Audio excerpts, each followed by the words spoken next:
Hello दोस्तों, मैं हूं दीपक सिंह राजपूत। आज हम सीखेंगे टेली प्राइम में पेमेंट वाउचर का एंट्री कैसे करते हैं। तो सबसे पहले हम टेली को ओपन कर लेते हैं। ओपन हो जाने के बाद कुछ पेमेंट वाउचर का इंट्रोडक्शन देखेंगे, उसके बाद फिर हम एंट्री को पोस्ट करेंगे। तो पेमेंट वाउचर होता क्या है, आपको जाना पड़ेगा वाउचर एंट्री पर। अब यहाँ पर पेमेंट का ऑप्शन आ रहा है, इसका शॉर्टकट की है F5। मान लीजिए किसी का पेमेंट ओपन नहीं रहता है, मीन्स सेल अकाउंट ओपन रहता है, या किसी का जनरल अकाउंट ओपन रहता है, या किसी का रिसिप्ट। तो वैसे में आप लोग पेमेंट वाउचर को ओपन करना है तो उसके लिए आपको F5 बटन प्रेस कर सकते हैं। तो पेमेंट वाउचर होता क्या है, पेमेंट वाउचर की एंट्री कैसे करें। तो जब भी हम कैश या चेक से किसी को पेमेंट करते हैं, मीन्स बिजनेस से पैसा बाहर जाता हो, फिर वो किसी भी तरह से जाए, जब भी हमारे बिजनेस से पैसा बाहर जाता है तब हम पेमेंट वाउचर का यूज करते हैं। अक्सर हमको ये कंफ्यूज क्रिएट होता है कि किस वाउचर में एंट्री करें। तो आइए कुछ पॉइंट आपसे डिस्कस करते हैं कि किस वाउचर में एंट्री पोस्ट करें। पहला पॉइंट है, जब भी पैसा आएगा तो सिंपली आपको रिसिप्ट वाउचर में एंट्री करनी है। दूसरा पॉइंट है, जब भी पैसा जाएगा, मीन्स आपको किसी को पेमेंट करेंगे तो उसकी एंट्री पेमेंट वाउचर में करेंगे। तो टेली में जब भी हम किसी पार्टी को पेमेंट मीन्स पैसा देते हैं, फिर चाहे कैश में दे या फिर बैंक से, उसकी एंट्री को हम पेमेंट वाउचर में करते हैं।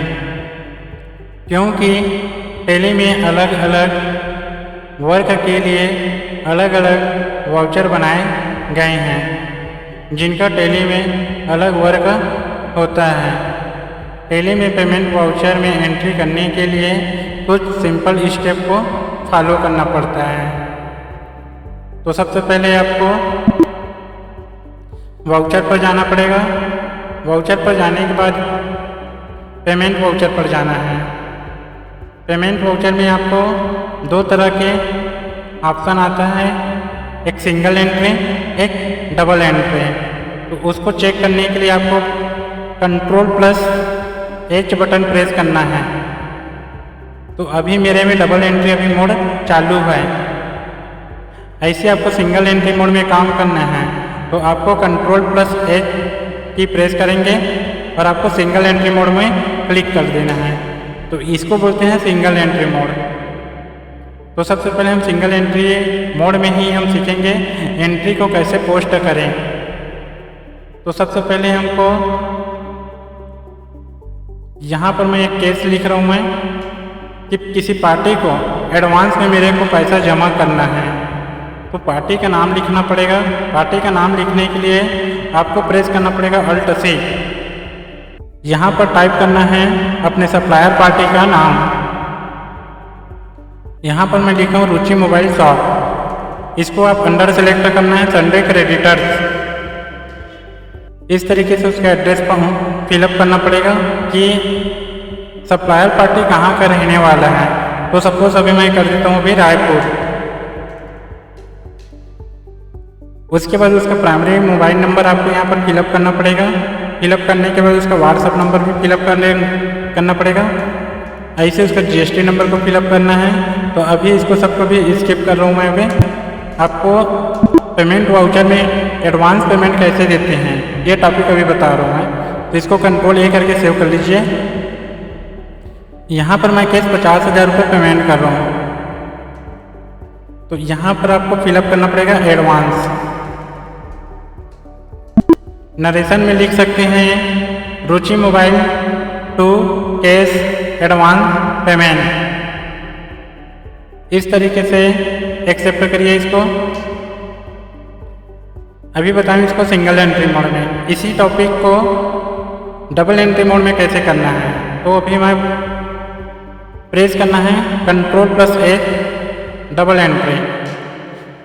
यहाँ पर DR और CR का ऑप्शन आता है डबल एंट्री मोड में। मान लीजिए मेरे को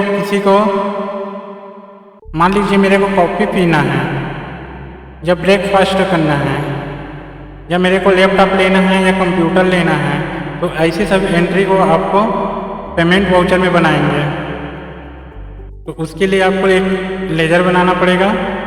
मान लीजिए मेरे को XYZ से 2000 रुपये नगद में स्टेशनरी खरीदी, तो इस एंट्री को आपको पेमेंट वाउचर में बनाना पड़ेगा। तो सबसे पहले हम एक लेजर बना लेते हैं। स्टेशनरी का आपको यहाँ पर टाइप करना पड़ेगा। यहाँ पर आपको कई लोग कंफ्यूज होते हैं कि इसको हम डायरेक्ट एक्सपेंस करें या इनडायरेक्ट एक्सपेंस। तो कहीं पर भी आपको फैक्ट्री में काम करते हैं और कहीं आपको स्टेशनरी का ज़रूरत पड़ गया, तो इस एंट्री को आपको डायरेक्ट एक्सपेंस के अंतर्गत करेंगे। और कहीं आपको ऑफिस से रिलेटेड कहीं काम कर रहे हैं, तो वहाँ पर आपको इनडायरेक्ट एक्सपेंस का यूज करना है। फैक्ट्री के लिए डायरेक्ट एक्सपेंस का यूज करेंगे और आपको निजी, जैसे आपको छोटा छोटा आपका कार्यालय हो गया, ऑफिस हो गया, वहाँ पर आपको इनडायरेक्ट एक्सपेंस का यूज करेंगे। इनडायरेक्ट एक्सपेंस को बोलते हैं अप्रत्यक्ष व्यय और डायरेक्ट एक्सपेंस को बोलते हैं प्रत्यक्ष व्यय। तो यहाँ पर मैं इनडायरेक्ट एक्सपेंस को मैं सिलेक्ट कर लिया हूँ और इसको मैं सेव कर दिया है। यहाँ पर मेरे को लेना है स्टेशनरी 2000 रुपये का, तो आप डेबिट पक्ष में आप 2000 रुपये टाइप किए और यहाँ पर मैं कैश के माध्यम से ले रहा हूँ, तो कैश मेरा जा रहा है, तो कैश को आप लिखना है क्रेडिट पक्ष में। तो देखिए यहाँ पर डेबिट शो कर रहा है, उसको आप यहाँ पर थोड़ा चेंज करना पड़ेगा। ये क्रेडिट आ गया, अब लिखेंगे यहाँ पर कैश। नरेशन में लिख सकते हैं स्टेशनरी बाई कैश टू पे। तो इसको मैं सेव कर दिए। तो इस तरीके से आप डबल एंट्री मोड सीखेंगे और सिंगल एंट्री। इस तरीके से और बना सकते हैं एंट्री, बहुत सारा है। एक और आपको बता देता हूँ पेमेंट वाउचर में एंट्री कैसे करना है। मान लीजिए मेरे को लेना है कंप्यूटर अपने निजी उपयोग के लिए, तो XYZ ने 22,500 नगद में एक कंप्यूटर खरीदा है, तो उसके लिए आपको पेमेंट वाउचर ओपन कर लेना है। पेमेंट वाउचर ओपन करने के बाद एक कंप्यूटर का आपको लेजर बनाना पड़ेगा। लेजर बनाने के बाद फिर हमको एंट्री को हम पोस्ट कर पाएंगे। जैसे आप यहाँ पर मैं कंप्यूटर सर्च कर रहा हूँ, तो यहाँ पर कंप्यूटर शो नहीं कर रहा है, तो उसके लिए मेरे को एक लेजर बनाया। लेजर बनाने के बाद आपको यहाँ पर लिखना पड़ेगा कंप्यूटर, अंदर में रखना आपको फिक्स एसेट। अब इसमें भी कई लोग कंफ्यूज रहते हैं कि कैसे फिक्स एसेट आएगा। तो जो भी आप निजी उपयोग के लिए जितना भी हम सामान खरीदते हैं, जैसे लैपटॉप हो गया, कंप्यूटर हो गया, AC हो गया है, जितना भी आप निजी उपयोग के लिए ले रहे हैं, वो सभी आपका फिक्स एसेट के अंतर्गत आपको रखना पड़ेगा, क्योंकि इसको बोलते हैं हम स्थायी संपत्तियाँ। कंट्रोल लेकर के सेव कर दिए। इसको लेना है मेरे को 22,500 रुपये का कंप्यूटर ले लिया, कैश के माध्यम से एक्सेप्ट करिए। तो इस तरीके से आप एंट्री को पेमेंट वाउचर में आप बना सकते हैं। सभी एंट्री को देखने के लिए आपको जाना पड़ेगा डिस्प्ले और रिपोर्ट पर। उसके बाद आपको जाएंगे अकाउंट बुक, उसके बाद जाना है लेजर। अब कंप्यूटर का हमको खाता देखना है, तो आपको जाना पड़ेगा कंप्यूटर को इंटर किए। आप देख सकते हैं कैश 22,500 रुपये यहाँ पर शो कर रहे हैं। इसी तरीके से मेरे को देखना है स्टेशनरी एक्सपेंस, तो यहाँ पर 2000 रुपये आपका स्टेशनरी एक्सपेंस हुआ है, इसको भी आप देख सकते हैं। अब आपको देखना है कि कैश या बैंक में कितना पैसा हमारे पास बिजनेस में अभी अवेलेबल में है। तो उसके लिए आपको कैश या बैंक को क्लिक करना है। तो आप यहाँ पर देखिए कैश अभी 4,28,500 रुपये शो कर रहे हैं और यहाँ पर SBI बैंक में 5,000 रुपये हैं। टोटल अभी मेरे बिजनेस पर 4,35,500 रुपये अभी अवेलेबल में हैं। आपको सीखना है कंपनी कैसे बनाना है, लेजर कैसे क्रिएट करते हैं, तो मेरे पिछले पार्ट को आप देख सकते हैं।